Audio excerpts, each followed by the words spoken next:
Siamo giunti alla quarta corsa dall'Arcoveggio, cavalli di 4 anni sulla distanza del miglio in 10. 1 Filippo Re, 2 Febo Spritz, 3 Franca Daghi, 4 Faymonville ST, 5 Family di Casei, 6 Falco Trio. Seconda linea 7 Francisco Benal, 8 First Wind Kampf, 9 Frullino, 10 Fleur Caff. Favori per Febo Spritz, numero 2 Andrea Farolfi in sediolo. Alternativa principale, First Wind Kampf, numero 8.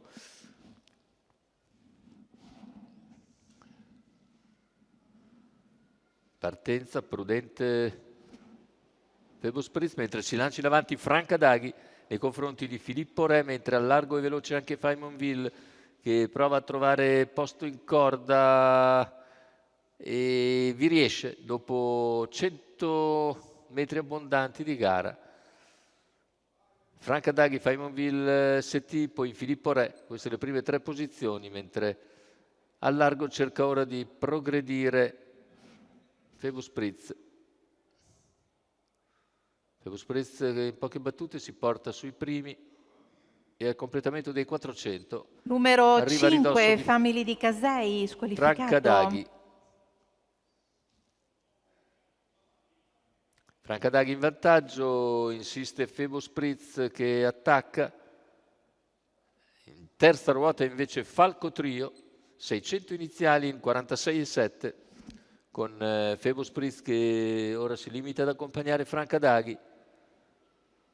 Per corsie esterne c'è anche First Wind Kampf in terza pariglia, mentre in terza ruota continua Falco Trio.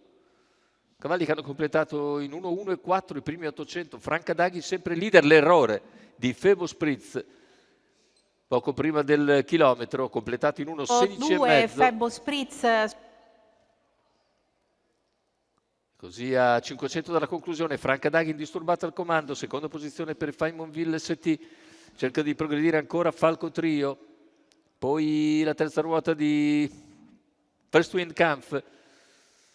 Siamo al completamento della curva conclusiva con Franca Daghi in vantaggio, First Wind Kampf che ci prova, alla corda c'è sempre Faymonville ST, completamento della curva conclusiva, Franca Daghi entra in vantaggio, all'interno si lancia Faymonville ST, a centropista lo scatto di First Wind Kampf, nel finale First Wind Kampf viene a concludere staccando nei confronti di Faymonville ST che precede Franca Daghi, 1.16.1, 30 e mezzo a chiudere. La vittoria per First Wind Kampf che conferma l'ottimo successo ottenuto a Trieste all'ultima uscita e sfruttando l'errore di Febo Spritz ai 650 conclusivi viene a vincere per distacco.